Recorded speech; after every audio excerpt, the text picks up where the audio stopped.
Sir वो कल की अटेंडेंस आज ओपन कर देते। यस हाँ मैं सर। उसको ओपन कर दूंगा, क्लास के बाद ओपन कर दूंगा, ठीक है। Okay sir.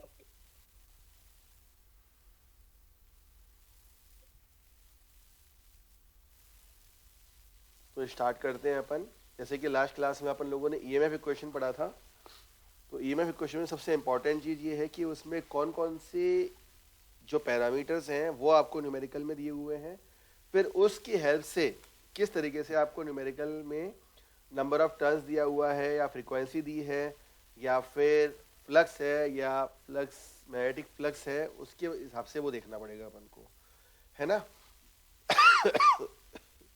तो अपन ने इसमें जब डेरिवेशन किया था तो जो वैल्यू अपन ने निकाली थी, we can conclude the value in terms of RMS value.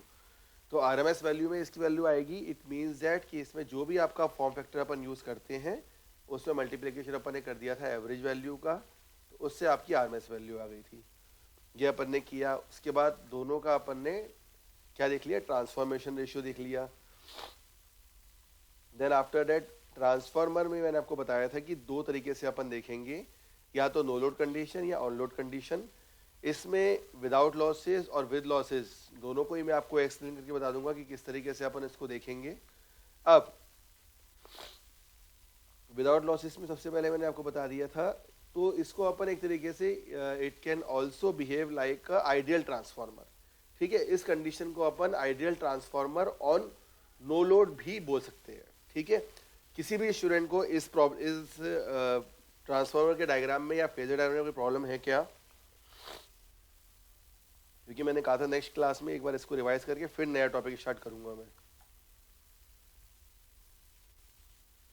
अच्छा, अभी बताओ आपने ट्रांसफार्मर में कौन कौन से टॉपिक अच्छे से पढ़े हैं? ये नो लोड कंडीशन आपने पढ़ी है पहले, जो आपको बताया जा रहा है आज? बताए बेटा इसमें।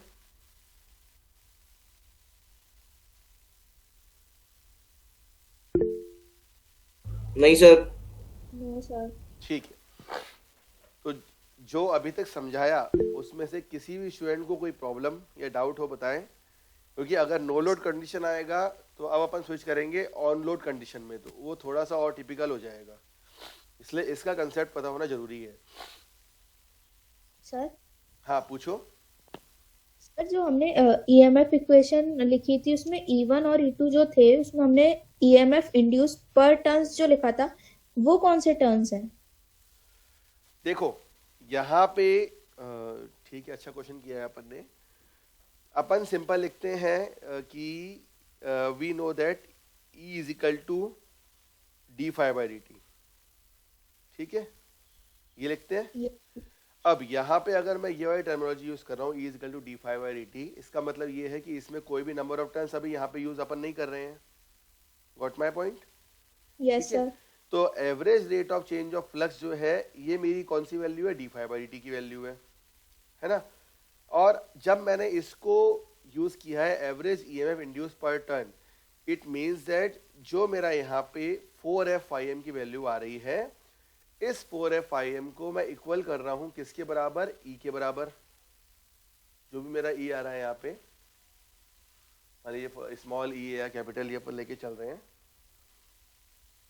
ठीक है, तो पॉइंट टाइम्स मतलब ये है कि यहाँ पे इस टाइम पे मैंने E is equal to N D five by D T ना लेते हुए E is equal to D five by D T ले लिया, मतलब उसमें नंबर ऑफ टर्न्स का डिवाइड कर दिया है। इसलिए यहाँ पे एन की वैल्यू अपन ने कंसिडर नहीं करी है। ठीक है, क्योंकि ये ट्रांसफॉर्मर कंडीशन है, तो जो भी आप वैल्यू इसमें ले रहे हैं, या तो वो ईएमएफ इंड्यूस प्राइमरी वाइंडिंग में होगा, या वो ईएमएफ इंड्यूस आपकी सेकेंडरी वाइंडिंग में होगा। दोनों अलग तरीके से हैं। Either it will be in terms of primary, either or it will be in terms of secondary. ठीक है बेटा, यस सर। इसीलिए इसको N1 और N2 के टर्म्स में लिखने के लिए अपन ने यहाँ पे पर टर्न कर दिया था, क्योंकि इसमें अपन ने नंबर ऑफ टर्न्स को कंसीडर नहीं किया था, है ना। और कोई डाउट मतलब किसी डी को? फाइव बाई डी टी के टर्म में लिया है ना? हाँ हाँ बिल्कुल,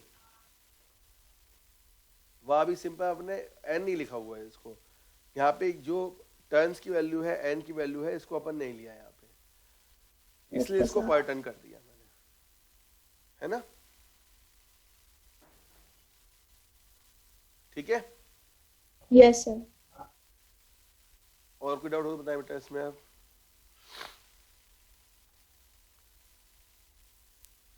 ठीक है, तो ये हो गया ट्रांसफॉर्मर विदाउट लॉसेस। इसमें दो चीज ये आ रही है, E1 E2 EMF इंड्यूस हो रहा है, and similarly N1 N2 number of turns हैं। तो V1 E1 IM 5M और E1 E2 जो इसकी वैल्यूज थी, इन सारे पैरामीटर्स का अपन ने फेजर डायग्राम बना लिया, है ना? फेजर डायग्राम पे मैंने जो रेफरेंस लिया हुआ है वो करंट को रेफरेंस ले लिया। ठीक है, तो क्योंकि करंट आपका कॉमन है इसमें दोनों वाइंडिंग में, चाहे वो करंट की वैल्यू लेके चल लूँ या फिर मैं इसको फ्लक्स की वैल्यू लेके चल लूँ, फ्लक्स आपका दोनों में कॉमन आ रहा है 5M, तो 5M रेफरेंस लिया, फिर उसी में आपका IM और 5M एक ही डायरेक्शन में ले लिया है। देन आफ्टर दैट, क्योंकि ये आपका इसका बिहेवियर कॉइल का क्या है, it's behaviour is like a pure inductive coil, तो करंट की वैल्यू क्या कर रही है आपकी, इससे लैग कर रही है अप्लाइड वोल्टेज से y 90 डिग्री, तो इसलिए लैगिंग का बिहेवियर दिखा दिया इसके बाद इसमें। और जो E2 है that is equal and opposite to the V1 value, ये E2 यहाँ पे ले लिया है और E1 यहीं आ गया, है ना? बुक में आपने देखा, बुक में जो फेजर डायग्राम है वो लेफ्ट हैंड साइड मतलब ए वाला ए से रिप्रेजेंट कर रहा है या फिर बी से रिप्रेजेंट कर रहा है, आपने देखा बुक में ए वाला फेजर डायग्राम या नहीं? बुक में कैसा दिया हुआ बेटा, बताओ? बुक में फेजर डायग्राम कैसा बनाया हुआ है नो लोड कंडीशन का?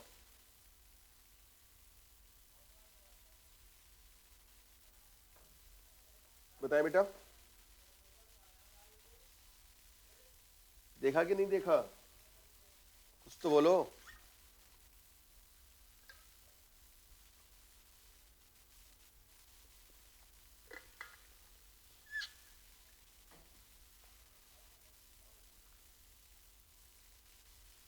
फेजर डायग्राम देखा या नहीं देखा?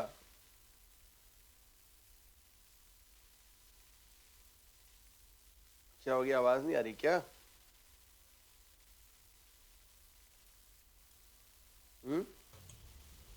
नहीं देखा सर।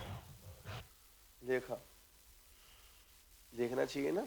ठीक है, तो अब इसी के साथ जो अपन ने विदाउट लॉसेस दिया था, सेम कंडीशन अपन देख रहे हैं किसके साथ, we will take that value transformer और नो लोड विद लॉसेस, जैसे जिसमें सेकेंडरी आपका ओपन रहेगा, जैसे आपका सेकेंडरी ट्रांसफॉर्मर को ओपन सर्किट हो जाएगा, इट मीन्स दैट कोई भी आपका करंट फ्लो नहीं होगा सेकेंडरी वाइंडिंग में, ये मैंने आपको बता दिया था।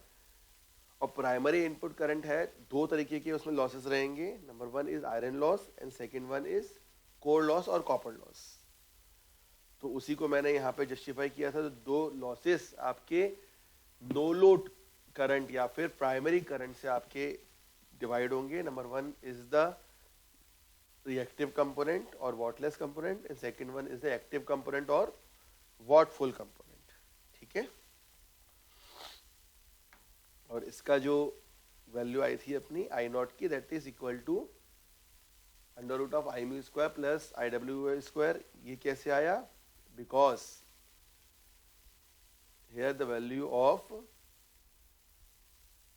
Sign square five plus cos square five it is equal to 1, like this,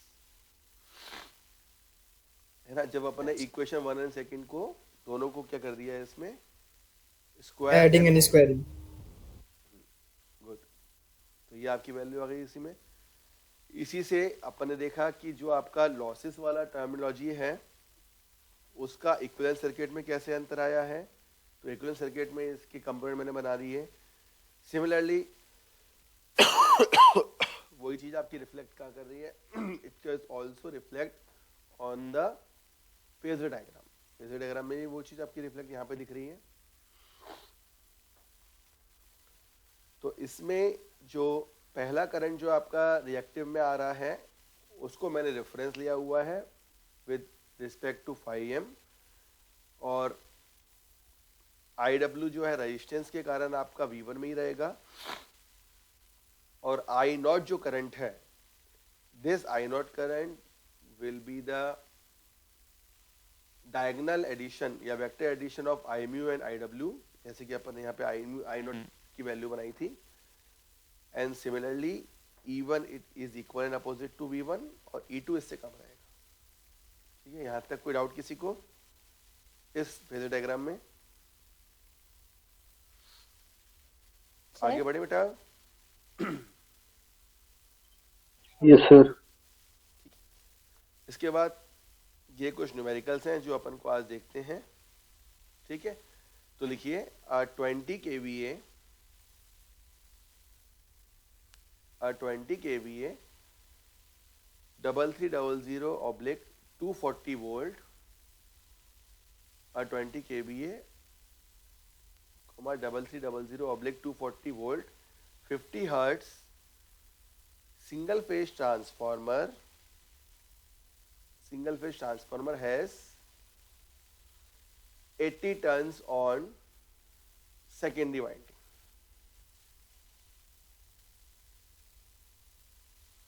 Has 80 turns on secondary winding. Calculate primary and secondary current on full load. उसके बाद maximum value of flux और number of primary winding turns. ठीक है, फिर से repeat करता हूं. 20 kVA 3300/240 volt 50 hertz single phase transformer has 80 turns on secondary winding. Calculate primary and secondary current on full load. Maximum value of flux और C है आपका number of primary winding turns. Numerical लिखा सबने? Yes sir. ठीक है, तो इसमें सबसे पहले अपन गिवन देख लेंगे क्या क्या दिया हुआ है.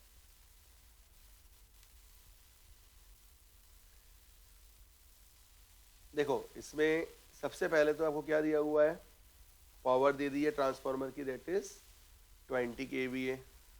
उसके बाद V1 की वैल्यू क्या है बेटा? What is V1?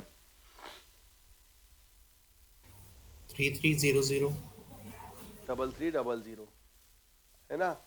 V2 240 volt. 240 उसके बाद 80 टन्स ऑन सेकेंडरी वाइंडिंग, मतलब क्या दिया हुआ है आपका? N2 दिया हुआ है आपको कितना? 80. क्लियर?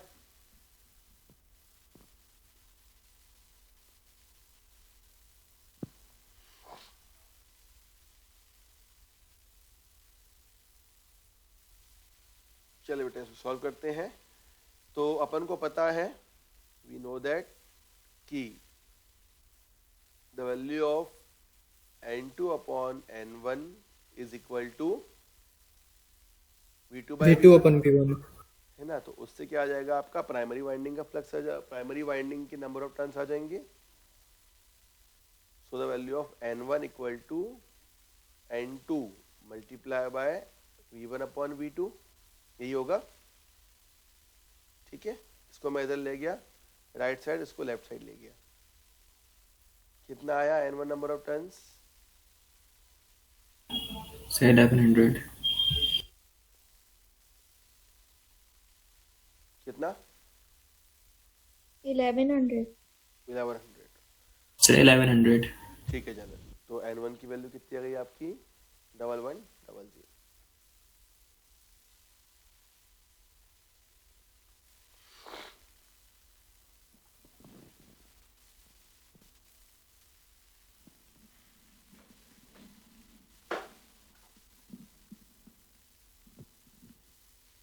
नाउ अब करंट की वैल्यू कैसे निकलेगी बेटा, बताएं.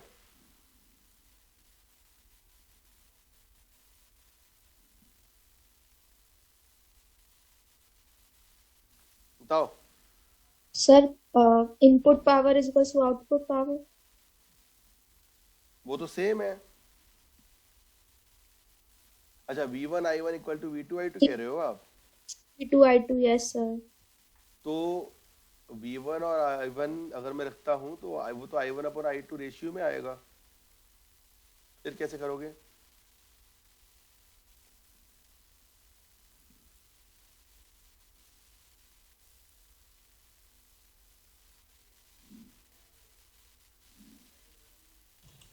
Sir P is equal to V1 I1 से I1 निकाल लेंगे और फिर V1 by V2 is equal to I2 by I1 से I2 निकाल लेंगे। हाँ, ऐसे कर सकते हैं।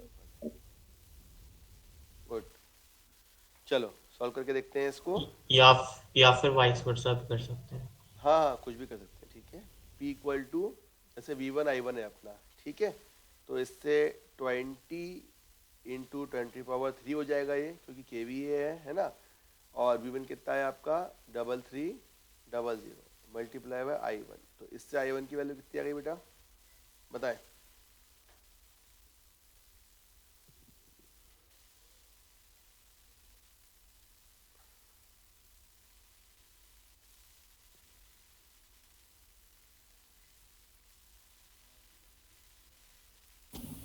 So 6.06 ampere.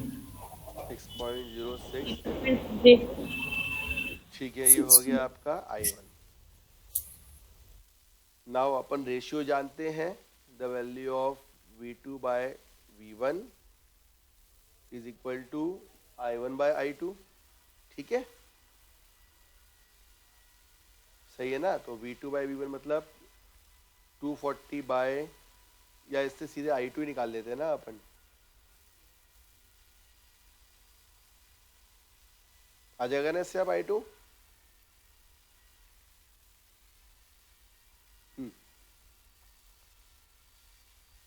The value of I2 equal to V2 by V1 multiply by I1।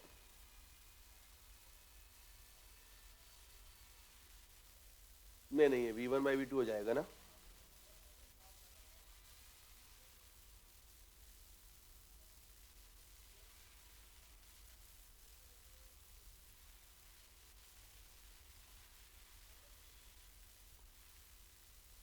या N1 बाय N2 से भी कर सकते हैं अपन, किसी से भी कर सकते हैं, है ना। तो V1 कितना है अपना 3300, V2 240, I1 आ गया 6.06, I2 कितना है बेटा? सर 83.325। 83.325। हाँ, 83.325। 325।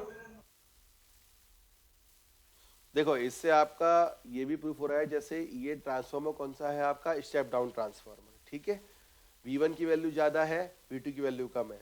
जैसे ही आपका V1 और V2 ज़्यादा होगा, उसी के रिस्पेक्ट में I1 की वैल्यू कम हो रही है और I2 की क्या हो रही है आपकी, ज़्यादा हो रही है, because V and I both are inversely proportional, है ना। What is the maximum value of flux, φm कैसे निकालेंगे अपन?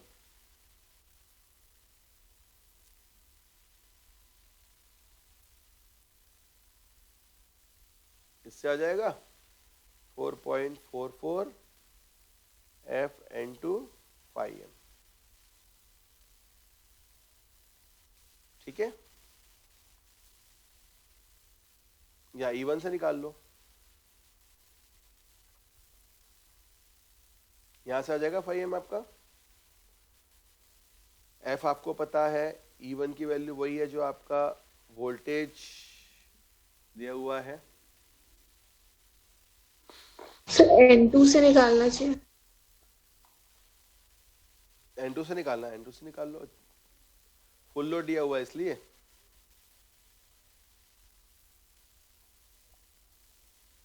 ये लो, N2 से निकाल लो इसको।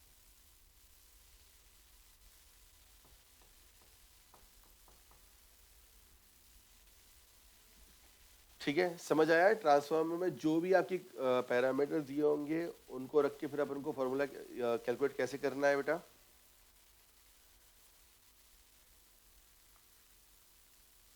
ठीक है, समझ आई ये चीज, इसमें कोई डाउट प्रॉब्लम तो नहीं किसी को?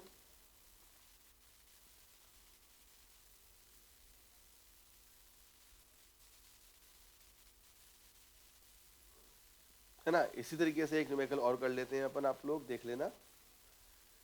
जिससे मान लीजिए ये एक न्यूमेरिकल, दो ही न्यूमेरिकल अभी कराता हूँ, फिर मैं ट्रांसफर और लोड कंडीशन कराऊंगा आपको। जैसे कि एग्जाम न्यूमेरिकल नेक्स्ट है आपका, a step down transformer operates on a step down transformer operates on a 50 hertz AC supply with a primary voltage of 230 volt.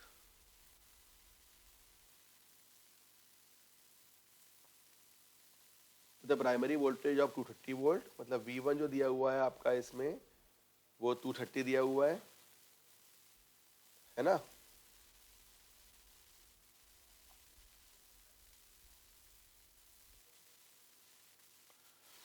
The cross sectional area of the core is 5 centimeter square. Area जो इसमें दिया हुआ है वो कितना दिया हुआ है, 50 centimetre square. Calculate the maximum flux density, voltage induce on the secondary side, assume primary and secondary turns to be N1 कितना दिया हुआ है, बताए बेटा N1 कितना है, व्हाट इज N1 हियर, 500 और N2 कितना दिया हुआ है 250।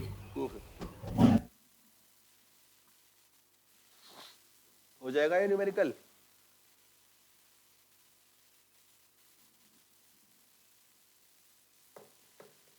बताएं। सबसे पहले अगर मान लो मैं voltage induce on secondary side निकालता हूं तो क्या होगा आपका, V2 by V1 is equal to N2 by N1 है ना। तो V2 की वैल्यू क्या हो जाएगी आपकी 250 बाय 500 मल्टीप्लाई बाय 230, कितना आया V2 की value,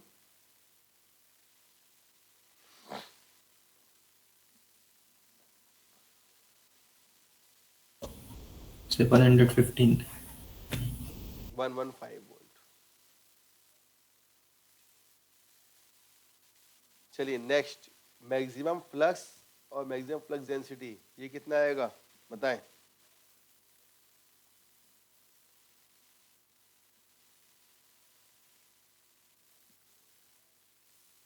what is the value of maximum flux, 5m,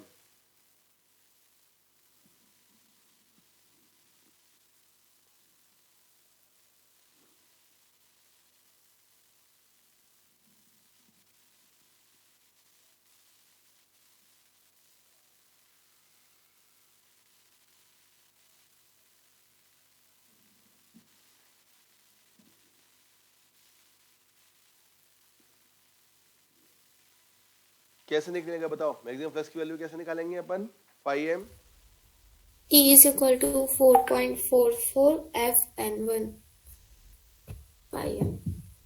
E1 equal to 4.44 F 5m N1। E1 इसमें कितना पता है अपन को, 230 वोल्ट अपना दिया हुआ है। N1 कितना है आपका 500 और फ्रीक्वेंसी कितनी है 50 हर्ट्ज। 5m की वैल्यू कितनी आ गई इसको पुट करने के बाद, 4.14 into 10 to the power minus 3। 5m is equal to E1 upon 4.44 F N1। ठीक है, इससे 5m कितना है बेटा बताना फिर से, 4.14 into 10 to the power minus 3। 4.4 10 to the power Inverse 3। Minus Inverse 3। -3 ना। Yes sir। ठीक है, ये हो गया 5m। अब C जो है वो क्या पूछा गया है आपसे,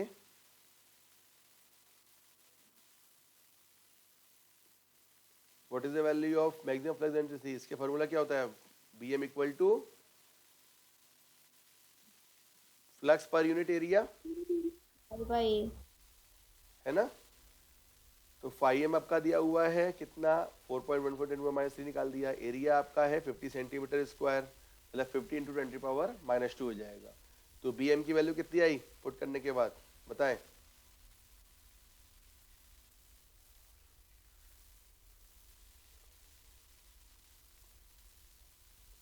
फाई की बेटा यूनिट भी लिखना है यहाँ पे। फाई आया तो मतलब ये वेबर पे आएगा, है ना। और मैक्सिमम फ्लक्स डेंसिटी है तो इसकी यूनिट क्या होती है, वेबर पर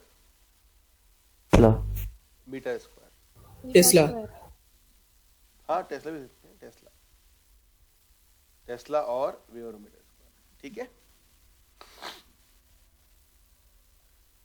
इसकी वैल्यू कितनी है बेटा बीएम की?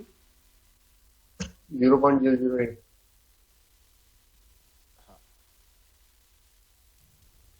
तो 0.828 आ रही है। सेंटीमीटर को इंटू 10⁻² कर दिया था सर 10⁻⁴ करेंगे। 4, हाँ 4। Yes sir. 0.828 आ रही है सर उससे। Yes sir 0.828। 0.828। बीएम की वैल्यू होगी आपकी 0.828, ठीक है। समझ आया? अगर आपको ईएमएफ क्वेश्चन पता हो और ये टर्मिनोलॉजीज पता हो तो अपन न्यूमेरिकल कर सकते हैं इसके इनिशियल वाले जो बेसिक न्यूमेरिकल्स हैं। Yes sir. Yes sir. Now अब जो आपको है नेक्स्ट जो टॉपिक इसमें है that is transformer on load. No load अभी तक अपन ने पूरा देख लिया है। ट्रांसफॉर्मर ऑन लोड मतलब क्या किया अपन ने जैसे कि मान लीजिए मैं इसको समझाने के लिए आपको इसका डायग्राम बनाता हूं, अभी साथ में बनाते चलिए इसका डायग्राम लाइक दिस।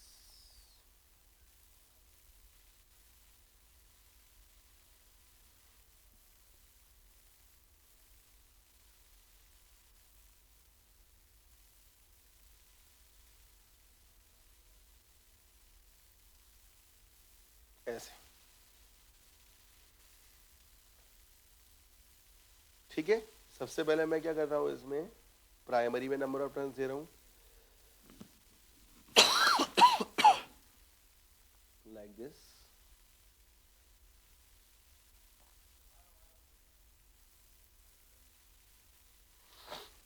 फिर मैं क्या कर रहा हूं यहाँ पे, ये तो हो गए प्राइमरी के number of turns V1 I1 N1।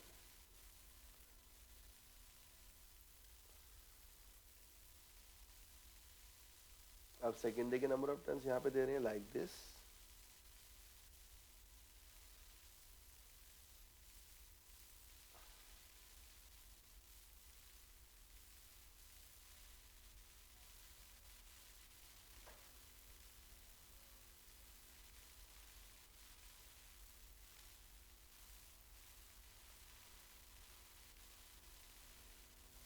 इस तरीके से लाइक दिस। और अब यहाँ पे एक फीचर ये आ गया है, यहाँ अपन ने क्या किया, यहाँ पे here load is connected LOAD।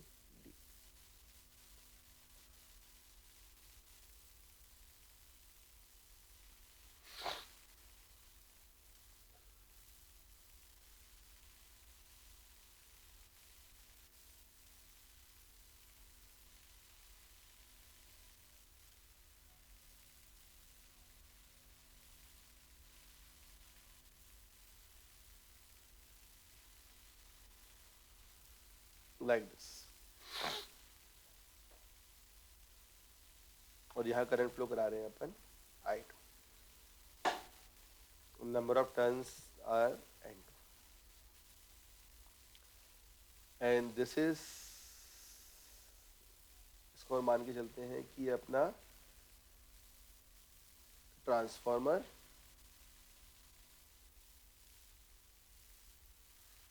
On load, ठीक है बेटा। कितना बनाया आप लोगों ने? Yes sir. ठीक है। अब ध्यान से देखिएगा, इसमें 3 चीजें काम करेंगी। सबसे पहले क्या होगा इसमें, मैं आपको बताता हूं। इसमें 2 करंट है आपके, that is one current is I1, second current is I2। अब अपन को क्या करना है, ध्यान से देखिएगा। जो पहला जो फ्लक्स आपका फ्लो होगा that is due to the I1 current. तो अब मुझे आप ये बताइए कि I1 की वजह से जो फ्लक्स फ्लो होगा उसका डायरेक्शन क्लॉकवाइज होगा या फिर एंटी क्लॉकवाइज होगा, with the help of right hand palm rule. Anti clockwise शायद। Clockwise sir clockwise. Clockwise sir. हाँ देखिए क्लॉकवाइज। यहाँ पे मैं आपको दिखा दूं, ये जो आपके फिंगर्स का होता है, फिंगर आपका डिसाइड करते हैं कि आपका करंट कैसे आपका वाइंडिंग में जा रहा है, और थंब जो डिसाइड करता है वो ये डिसाइड करता है कि आपका इसमें फ्लक्स का डायरेक्शन कैसे हो रहा है। अब क्योंकि करंट आपका इस वाइंडिंग में इनसाइड की तरफ जा रहा है, इट मीन्स दैट कि यहाँ पे फ्लक्स का डायरेक्शन, जैसे अपन ने ट्रांसफार्मर और लोड आउट कंडीशन लिया था, अपर साइड या क्लॉकवाइज डायरेक्शन, उसी तरीके से आपका फ्लक्स का डायरेक्शन यहाँ पे फाई की डायरेक्शन यहाँ पे क्लॉकवाइज होगा। ठीक है, इतना समझ आया? अब मैं आगे बढ़ूं।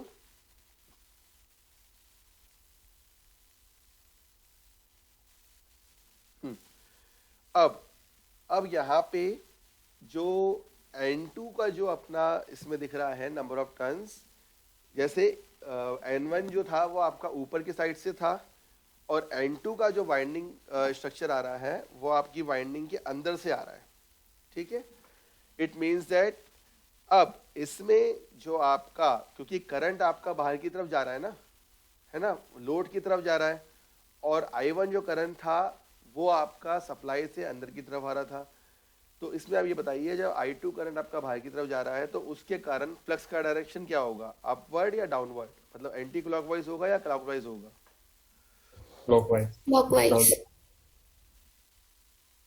I2 की वजह से सर क्लॉकवाइज ही होगा। डाउनवर्ड। क्लॉकवाइज। फिंगर आपकी इसमें अंदर से आ रही है, आप उसका वाइंडिंग का स्ट्रक्चर देखो बेटा अच्छे से। जो वाइंडिंग का स्ट्रक्चर आ रहा है, मतलब यहाँ पे अपन ने करंट जो फ्लो करा रहे हैं वो अंदर से बाहर करा रहे हैं।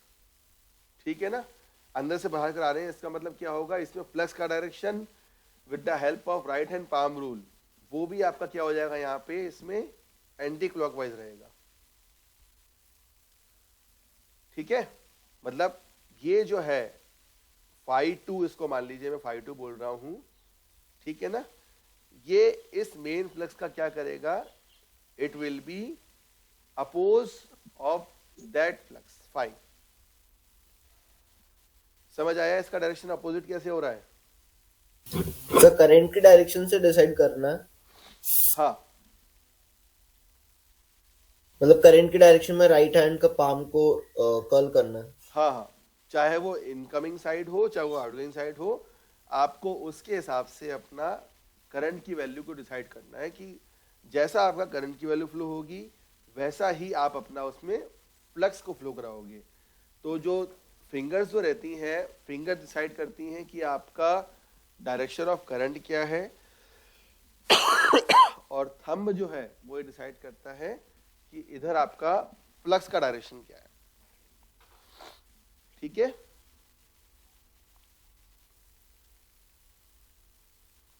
ठीक है, तो फाई क्या हो गया, फाई क्या है आपका, यहाँ पे मैं फाई का नाम दे देता हूं, जो फाई है here, this is a main flux,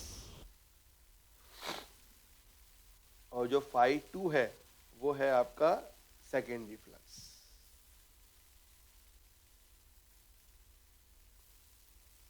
इन दोनों पॉइंट में किसी को दिक्कत बेटा बताएं?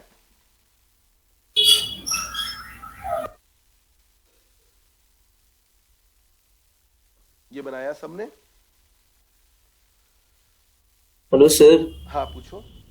सर एक क्वेश्चन मुझे, सर यदि अपन नंबर ऑफ टन्स बढ़ा देते हैं जिस साइड, सर वो सही, मतलब अपन N1 के साइड नंबर ऑफ टन्स बढ़ाते हैं तो वो नो लोड हो जाता है, और N2 side number of turns side बढ़ा देते हैं तो लोड हो जाता है। सर ऐसा क्यों, इसलिए होता है सर कि फ्लक्स बढ़ जाता है वहां पर? नहीं नहीं नहीं नहीं, आपने क्वेश्चन पूछना क्या पूछा? सर जिस तरह अपन नंबर टर्न्स बढ़ाए N1 पे तो नो लोड होता है, और नंबर ऑफ टर्न्स ऐसा नहीं है। वो तो मैं चाहता तो यहाँ पे इसमें N1 ऑफ टर्म्स, इसको N1 को बढ़ा देता, इसको कम कर देता, वो लोड की कंडीशन और नो लोड की कंडीशन वो नंबर ऑफ टर्न्स पे डिपेंड नहीं करती है। ये तो बस ये है कि ये एग्जांपल, आप ये ट्रांसफार्मर आपका स्टेप अप का हो रहा है या फिर स्टेप डाउन का आ रहा है, बस इसीलिए है ये, ठीक है ना। Yes sir. नो लोड से और लोड का नंबर ऑफ टर्न्स से कोई लिंक नहीं है। Yes sir. Thank you sir. अब होता क्या है ट्रांसफार्मर में, इसमें एक बहुत ही इंपॉर्टेंट चीज ये है कि यहाँ पे ये तो हो गया आपका फाई मेन फ्लक्स, और अब सेकेंडरी फ्लक्स क्या हो रहा है, फाई टू, ये फाई को अपोज कर रहा है। अब अपन क्या करते हैं, अपन ट्रांसफार्मर में सर उसमें क्लॉकवाइज ही आना चाहिए वैसे। नहीं जनरल, देखो मैं आपको बताता हूँ, जैसे आपने करंट का डायरेक्शन आपने देखा, ठीक है, करंट का डायरेक्शन आपका बाहर की तरफ जा रहा है ना। इसका मतलब क्या है कि थंब का डायरेक्शन क्या होगा, उसमें आपका ऊपर की साइड होगा। करंट आपका बाहर जा रहा है ना। एक मिनट मैं आपको यहाँ पे दिखाता हूँ, 1 सेकंड। सर ऐसे में हाथ मतलब जो पाम होगा उसे उल्टा करके देखेंगे ना ऐसे, तो नीचे के डायरेक्शन में जाएगा। I2 जो आपने ऊपर बनाया वो अगर आप नीचे बनाते तो वो एंटी क्लॉकवाइज होता है। नीचे मतलब यहाँ पे इधर, यस सर। हाँ तो वो तो अंदर तो होगा ही ना, वो तो पूरा करंट तो फ्लो करेगा ही उसमें।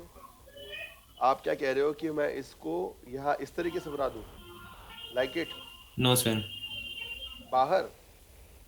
सर इसी मतलब राइट डायरेक्शन में ही नीचे अगर होता तो 5-2 वैसे ही जाता जैसे आपने बनाया, लेकिन जब ऐसे है तो वो क्लॉकवाइज जाएगा।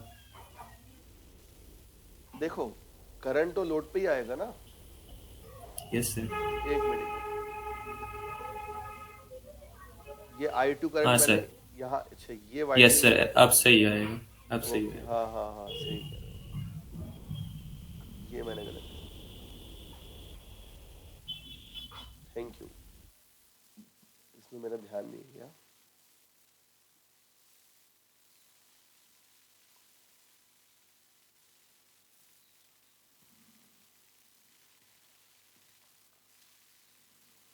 ये वाइंडिंग फिर से बना लेता हूँ, ये वाली।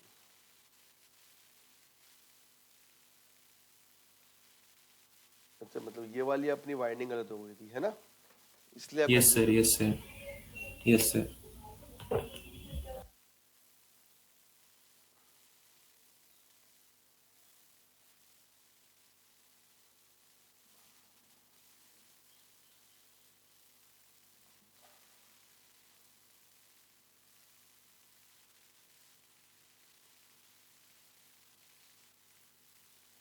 शायद पूरी वाइंडिंग का ही चेंज होगा ना।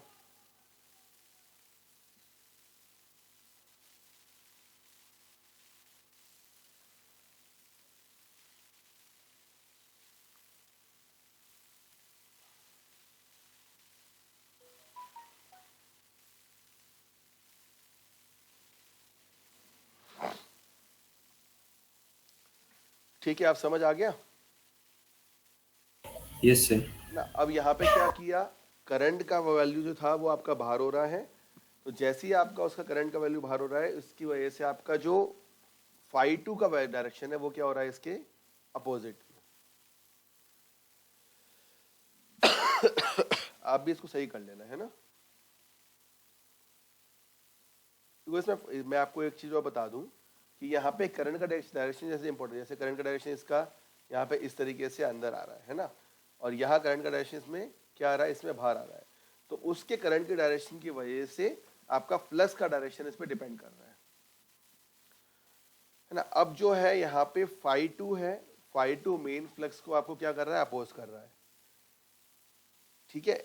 अब इस पॉइंट में एक एडिशनल करंट अपन को फ्लो कराना पड़ेगा, जिसके कारण जो आपका फाई टू फ्लक्स है उसकी वैल्यू बिल्कुल ही कम हो जाए, और एक एडिशनल फ्लक्स आपका जो ट्रांसफार्मर में है वो उसमें फ्लो होगा। तो उसकी वजह से यहाँ पे देखिए, सबसे ऊपर मैं बना रहा हूँ, सबसे लेफ्ट साइड में हेयर, कोई कुछ पूछ रहा है क्या। अब इस जगह एक एडिशनल फ्लक्स और फ्लो करा देंगे अपन, like this.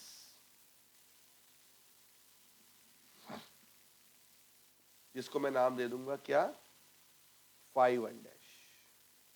It is a additional flux. इसको क्यों फ्लो कराया जा रहा है, क्यों, क्योंकि जो सेकेंडरी फ्लक्स है वो एक्चुअल में अपोज कर रहा है आपके मेन फ्लक्स को. लेकिन जो भी अपन कभी भी वाइंडिंग की बात करते हैं या कोई भी कॉइल की बात करते हैं तो उसमें फ्लक्स का डायरेक्शन तो आपका सेम ही होना चाहिए ना, या दो फ्लक्स के डायरेक्शन रहेंगे, बताएं बेटा. सेम होना चाहिए. फ्लक्स तो आपका सेम डायरेक्शन में ही होगा और उसका फ्लो भी सेम ही होगा. इसीलिए उस phi 2 को एलिमिनेट करने के लिए ट्रांसफार्मर में एक, जब वो लोड कंडीशन में आता है तो ड्यूरिंग दैट एक एडिशनल करंट फ्लो कराया जाता है,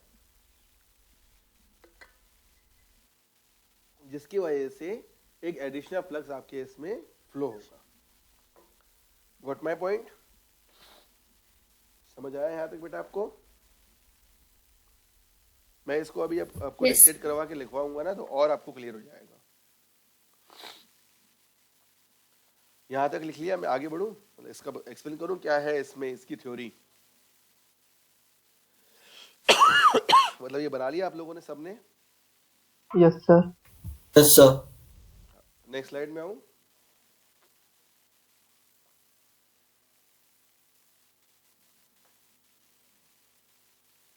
बना लिया बेटा? Yes sir. ठीक है, चलिए तो अब इसमें लिखिए, डायग्राम सामने रखिएगा और मैं आपको ये एक्सप्लेन करता हूं. इसमें लिखिए, when the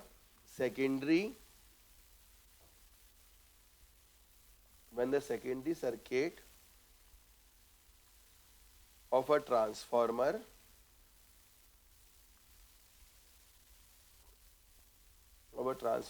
is completed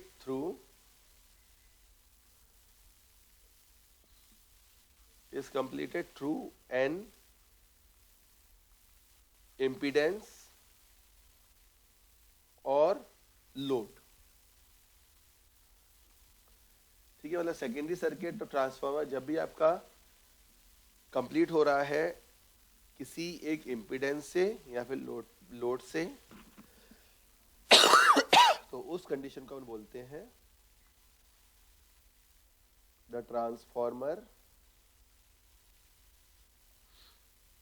is said to be, other sir ji, transformer उस टाइम पे क्या हो जाएगा, is said to be loaded and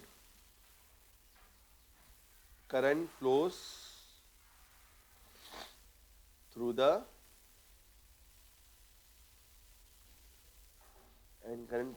the secondary winding.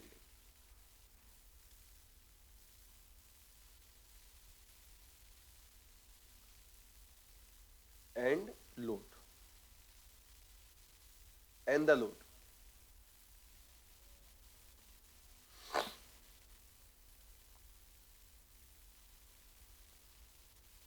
And current flows through the secondary winding and the load.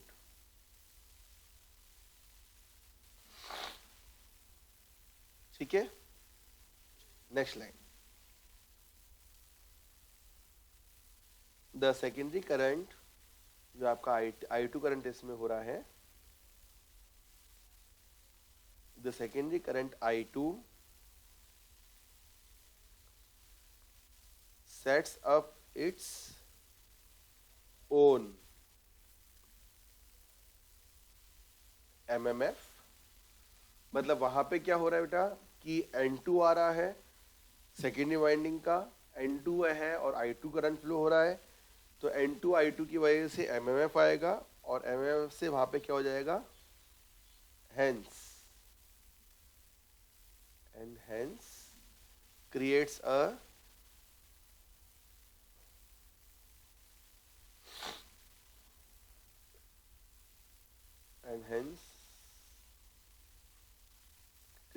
a secondary flux. And flux phi 2।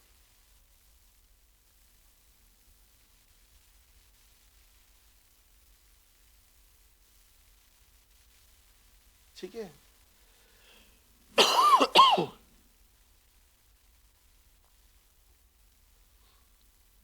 अब यहां पे ये जो सेकेंडरी फ्लक्स है जो आपका आएगा phi 2, that secondary flux phi 2 ये किसको अपोज कर रहा है? At that opposes the main flux, जो फाई फ्लक्स आपका ट्रेवल कर रहा है। Main flux phi set up by the exciting current।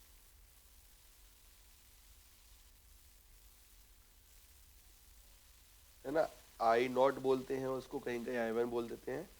जो आपका एक्साइटिंग करंट है उस मेन फ्लक्स को सेकेंड फ्लक्स फाई 2 अपोज कर रहा है according to Lenz law.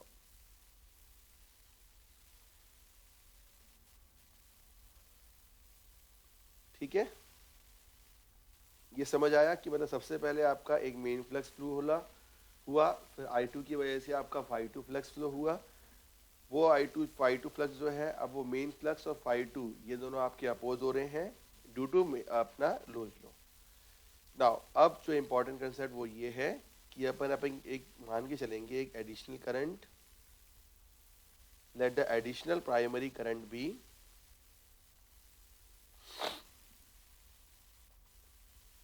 let the additional primary current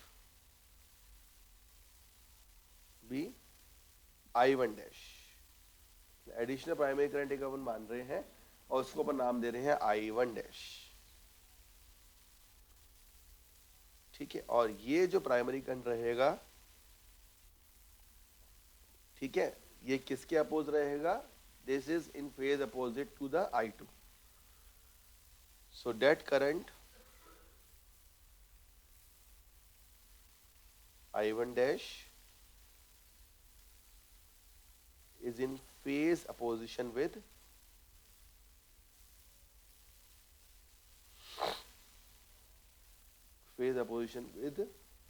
secondary current I2। ठीक है, और इट एडिशनल करंट को अपन क्या बोलते हैं? And it is also called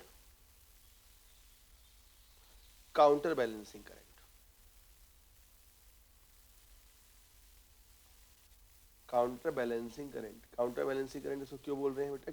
क्यों अपन को इसमें फाई 2 जो फ्लक्स है जो आपका अपोज कर रहा है उसको आपको बैलेंस करना है, तो उसकी वजह से यहाँ पे अपन को एक काउंटर बैलेंसिंग करंट फ्लो कराना पड़ेगा, मतलब एडिशनल करंट की वजह से। यहाँ तक लिखा आपने?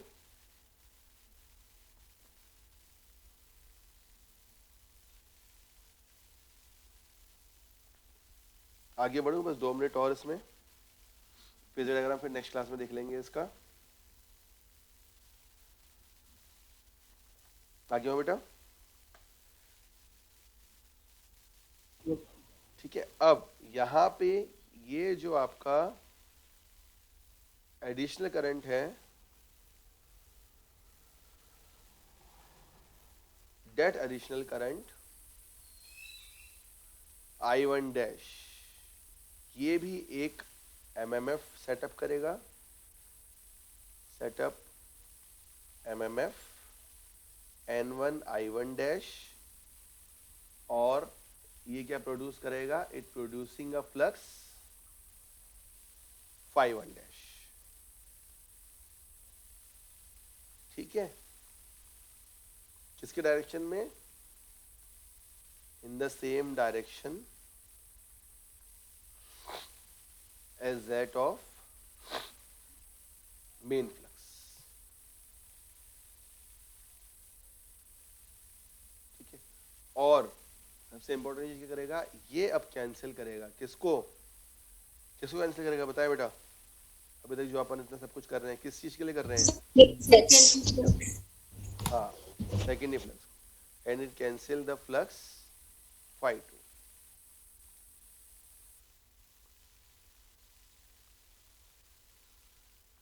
ठीक है, अब समझ आया कि अपन ने सब कुछ क्या किया? Produce by secondary MMF N2 I2. ठीक है, सो यहाँ पे जो आपका N1 I1 डैश है इसकी वैल्यू हो जाएगी it is equal to N2 I2, और I1 डैश की वैल्यू क्या हो जाएगी आपकी N2 बाय N1 I2.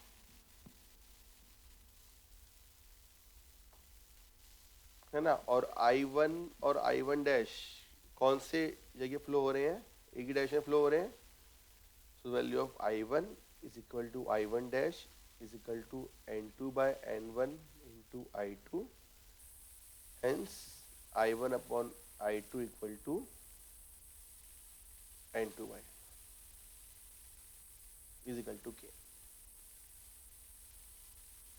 ठीक है,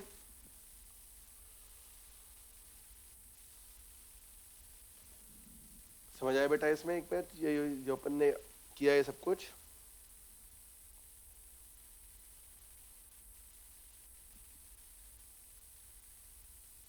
क्लियर? इसको एक बार और देखना, पूरा ये जो सिस्टम अपन ने आज पढ़ा है, फिर मंडे की क्लास में अपन एक बार इसको रिवाइज करके फिर इसका आगे कंटिन्यू करेंगे. ठीक है ना? Sir last slide. Sir slide दिखा दीजिए वो. हाँ,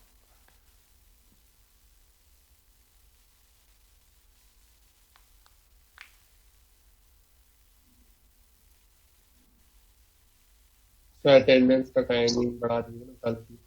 हाँ मैं उसको कल वाले में एक्शन कर देता हूँ. ठीक है, सर आज की अटेंडेंस. हाँ आज की मैं अभी ओपन कर देता हूँ. ओके ओके बेटा, thank you. Okay sir, thank you sir.